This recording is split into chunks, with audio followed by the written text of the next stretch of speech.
أبدا على حبيبي. دیکھو سلیمان علیہ الصلوۃ والسلام کی اللہ نے بہت تعریف کی ہے کہ دنیا بھی دی ہم نے ان کو، دین بھی دیا.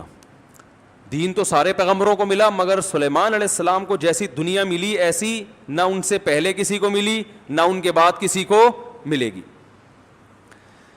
اتنی دنیا اللہ نے سلیمان علیہ السلام کو دی کہ سلیمان علیہ السلام نے اللہ سے دعا مانگی تھی، اللہ مجھے ایسی بادشاہت دے کہ میرے بعد کسی کو نہ ملے.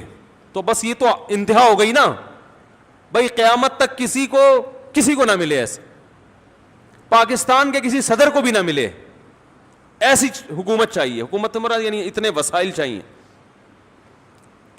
تو اللہ نے سلیمان علیہ السلام کے ماتحت ہواؤں کو کر دیا، اور سمندر کے ہیرے جواہرات جو بھی قیمتی پتھر تھے وہ جنات نکال کے لاتے تھے، جنات کو تابع بنا دیا. اتنی زبردست حکومت.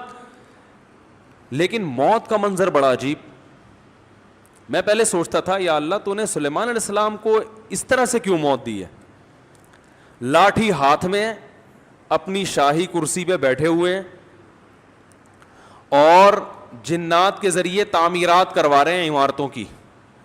اور جنات بہت ٹینشن میں، کیونکہ جن کسی کے قابو، یہ جو عامل کہتے ہیں نا جن ہمارے قابو میں، اصل میں یہ جنات کے قابو میں ہوتے ہیں. جنات ان کا کان مروڑ ہوتے ہیں، اب یہ منتر پڑھ، چل اب یہ کر.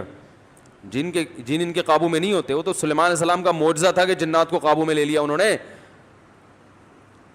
یہ کہاں سے، یہ کیا ان میں کون سے کچھ کیوں قابو آئیں گے؟ جن بولیں گے تم ہو کیا، تمہاری اوقات کیا ہے؟ جنات کوئی چھوٹی موٹی مخلوق تھوڑی ہے.